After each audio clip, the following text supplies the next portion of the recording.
Ben, en général, la majeure partie des filles commencent dans ce travail pour des problèmes d'argent, pour des problèmes financiers.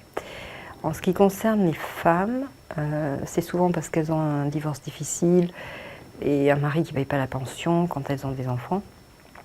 Mais à l'heure actuelle, c'est vrai que ça a changé, les mentalités ont changé, la façon de travailler a changé.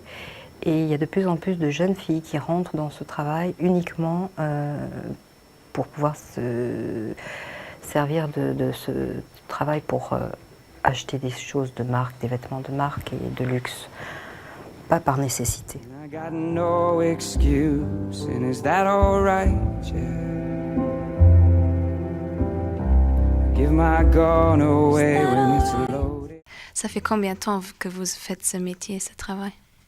J'ai commencé il y a à peu près 15 ans, mais avec des périodes où j'ai arrêté pendant quelques années, et puis où je reprenais. Et maintenant, ça fait 2 ans que je suis à Luxembourg, 2 ans et demi. Maintenant, nous sommes dans votre appartement, mais les conditions n'étaient pas toujours comme ça. Vous avez aussi travaillé dans des autres domaines.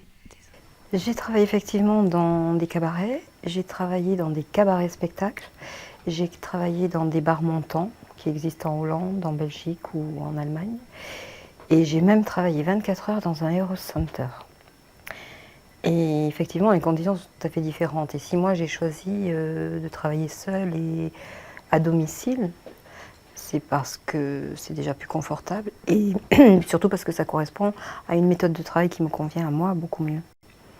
Parce que dans les cabarets, déjà il faut boire, moi je bois pas. La rue, ça j'ai jamais fait, je pense que je ferai jamais de toute façon. Mais d'une façon générale, je pense quand même que c'est plus sécurisant de travailler en appartement privé. Parce que dans un cabaret, par exemple, la différence, c'est qu'un client qui rentre, on ne peut pas dire je veux pas ou j'ai pas envie. Ou... C'est donc pour vous meilleur que de travailler dans C'est une meilleure qualité, ouais. Parce que vous pouvez choisir et sélectionner votre clientèle. Ouais. Et vous travaillez toute seule dans votre appartement? Je travaille seule. Et c'est pas dangereux pour vous? Non. Non, non, parce qu'il y a quand même aussi une grande part de psychologie dans ce travail. Donc quand on a les contacts téléphoniques avec les clients, enfin en tout cas en ce qui me concerne, j'arrive à sélectionner la clientèle. J'entends déjà la voix, la façon de se présenter et de demander les choses, quel genre de client ça va être. Ce qui fait que je peux éliminer tout ce qui ne me convient pas. Il y a toutes sortes de clientèles. Moi je dirais que je suis privilégiée parce que j'ai une excellente clientèle, c'est-à-dire ce sont souvent des hommes d'affaires, des gens d'un milieu quand même culturel assez élevé, donc qui ne créent pas de problème. J'ai une clientèle de très jeunes, j'en prends très peu, et ça va jusqu'à, je vais dire, de 18-20 ans jusqu'à 75 ans, 80 ans. Les deux plus âgés qui viennent, ils ont 83 ans. Mais la tranche la plus importante, c'est quand même 40, 50 ans. Ils sont toujours mariés? 90% des cas sont mariés. Oui, les prix? Les prix, alors les prix, tout dépend des prestations. Ça va de 50 € à 200 €.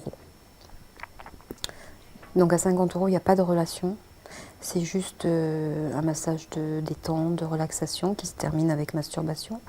Mais là, je reste habillée, je ne me déshabille pas. Et ça dure 1 heure. Et sinon, c'est une prestation qui commence à 100 € pour une demi-heure en chambre à ce moment-là, de massage érotique, masturbation, fellation. 150, c'est la même chose mais avec la relation sexuelle pour une demi-heure. Et 200, le complet mais pour 1 heure. Vous avez déjà eu des expériences mauvaises au point de vue de la clientèle bizarre? Ça arrive effectivement, surtout par téléphone, qu'on demande des choses incroyables. Mais il m'est aussi arrivé effectivement d'avoir un client qui semblait tout à fait normal au téléphone et qui, une fois arrivé ici, me demande des choses vraiment extravagantes. Alors il y a 2 solutions. Soit les prestations sont plus chères, c'est en général la réaction des filles, soit on refuse. Donc moi je connais mes limites, je sais ce que j'accepte et ce que je refuse. Donc souvent je refuse. Et il m'est arrivé aussi d'avoir des clients qui, une fois arrivés là, me convenaient pas. Donc je les mets dehors. Vous n'avez jamais pensé à vous marier? J'ai été mariée. Ça fait maintenant 17 ans que je ne le suis plus. Donc je n'étais pas du tout dans le travail à l'époque. Et à l'heure actuelle, non. De toute façon, je me remarierai jamais. Ça, Non, c'est- jamais. non. Et vous avez un copain? Alors je cohabite, je vais dire, avec quelqu'un qui sait ce que je fais et qui, quand il m'a connue, de toute façon, travaillait dans le cabaret où je travaillais. Donc forcément, déjà, connu. l'approche est déjà plus facile pour Oui. accepter la situation. Et quand bien même, de toute façon, moi, on me prend comme je suis, on me laisse. Hein. Et vous faites comment pour vivre deux vies alors, la part des choses? Pour savoir faire la part des choses, je crois qu'il faut déjà être quelqu'un d'équilibré, Oui. parce que quelqu'un de perturbé n'arrivera pas à discerner les deux choses. Moi, à partir du moment où je suis à la maison, ou à partir du moment où j'ai fini ma journée, en plus, j'habite sur place toute la semaine, Oui. donc c'est encore plus compliqué. Il y a des filles qui ne peuvent pas supporter de vivre sur l'endroit où elles travaillent. Moi, ça ne me pose aucun problème. J'arrive parfaitement à discerner les deux choses. 99% des hommes qui rentrent ici, la première chose qu'ils me disent, la première fois qu'ils viennent, c'est « Oh, qu'est-ce que c'est beau, qu'est-ce qu'on se sent bien !» Et ça, c'est déjà énorme de sentir que même avec une petite chose, c'est-à-dire une décoration, on peut faire plaisir à quelqu'un. Oui. Quand les gens viennent me voir, ce que je veux avant tout, c'est qu'ils se sentent bien et que quand ils rentrent, ils aient l'impression d'être attendus ou accueillis. C'est un échange.